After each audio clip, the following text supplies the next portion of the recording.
খবরদার রান্নার বদনাম করবেন না কখনো। রান্নার বদনাম করেন নাকি? এটা ঝাল হইছে, ওইটা মজা হয় নাই, এটা টক হইছে, এটা লবণ হয় নাই, এরকম আছে না নাই? লবণ হয় নাই বউরে তালাক দিছে, এরকম আছে না নাই? আহা, রান্না একটু ভালো হয় নাই, ঝাল হয়ে গেছে বেশি, বউরে মায়ের সুর, এরকম ডাকাইতে আছে না নাই? মা আবা রাসূলুল্লাহ সাল্লাল্লাহু আলাইহি ওয়াসাল্লাম তুআমান ক্বাত্তু, আল্লাহর হাবিব সাল্লাল্লাহু আলাইহি ওয়াসাল্লাম কখনো কোন রান্নার বদনাম করতেন না। ইনিশতাহাহু আকালাহু, বুখারীর বর্ণনা। ভাল লাগলে খেতেন, ভাল লাগতেছে আরো খেতেন, আরো খেতেন।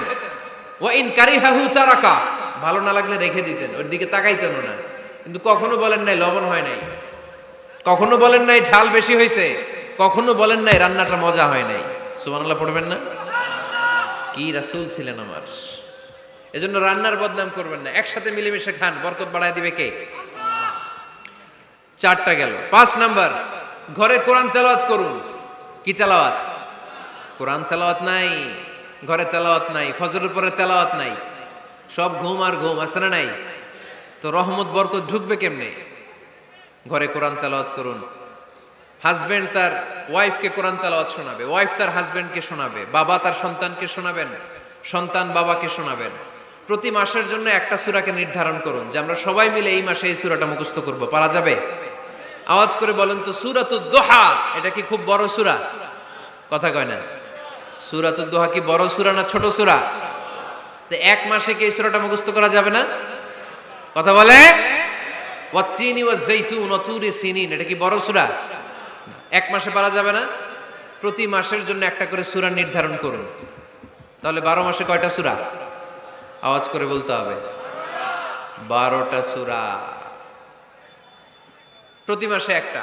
আজকে তো 31st নাইট না? কয়টা বাজে? হ্যাঁ, আরো সময় বাকি। 12টা বাজতে বাজতে আরো দেরি অনেক।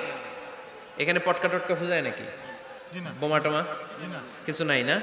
মাশাআল্লাহ, সুজানগরের লোক তো খুব আল্লাহওয়ালা দেখি। আল্লাহ কবুল করুক। এই যে নতুন বছরের জন্য প্ল্যান নেন, ঘরটারে কি করে সুখী সমৃদ্ধ বানাবেন। প্রতি মাসের জন্য কয়টা সূরা? 12 মাসে তাহলে কয় সূরা? 12 সূরা। প্রতি সপ্তাহে আপডেট নেবেন, খোঁজ খবর নেবেন, কয় আয়াত হইল তোমার। স্ত্রীর খোঁজ খবর নেবেন, সন্তানের খোঁজ খবর নেবেন, কয় আয়াত হলো। মাস শেষে সবাই সবার কাছ থেকে শুনবেন। ঘরের বরকত বাড়ায় দিবে কে? ঘরে শান্তি রাখার, রহমত রাখার 2 নম্বর পদ্ধতি হচ্ছে ঘরে ছবি টাঙিয়ে রাখবেন না। ছবি না, বিয়ের ছবি টাঙিয়ে রাখবেন না। মৃত আব্বা আম্মার ছবি বাধাই করে টাঙিয়ে রাখবেন না। নেতা নেত্রীর ছবিও